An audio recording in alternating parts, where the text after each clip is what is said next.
Het is bijna zoiets voor de kerk op het plein. 4 dagen lang gekke maandag in de Boeteloch. En dan is het goed wat praktische zaken. Willem! Maar, goeiedag. Ik had ze een rondleiding aangevoerd. Ja, inderdaad. Ik had een rondleiding aangevoerd. Nou, kom mee. Perfect. Goed, Maarten, waar stonden we nu eigenlijk? Ja, we stonden hier nu bij de grote ingang van het feestterrein bij de Beerfontein.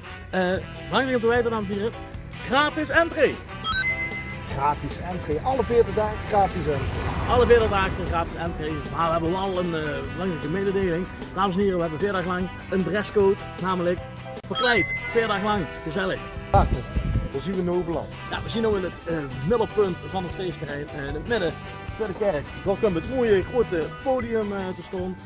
We hebben 3 barren en we hebben zelf een shotjesbar. Een shotjesbar. God, ja, dat is er eigenlijk ook nog vereerd op het... Jazeker, nou toevallig ligt er in het terrein ook een frietkroom en daar kunnen we natuurlijk gewoon lekker eten, 4 dagen lang. Perfect.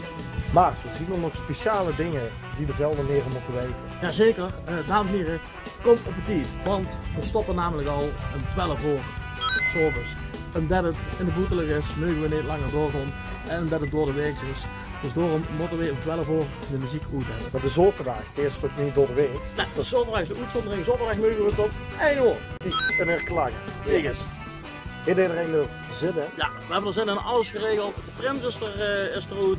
De drank is geregeld, alles is geregeld, het terrein is geregeld.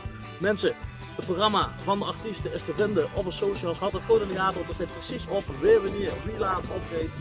Zorg dat je lekker op die van deze. We hebben er zin in. 28 mei tot en met 31 mei voor de kerk op het plein. Hier even nog. Vond je dit nou een leuk filmpje? Dan dan moet je boven ook zelf eventjes abonneren en dan kan je reageren op alles. Nee, dat is onder de video. Okay, Onder de ja, video. okay. Sorry, doe lekker wat mee. Voor de kerk op het plein.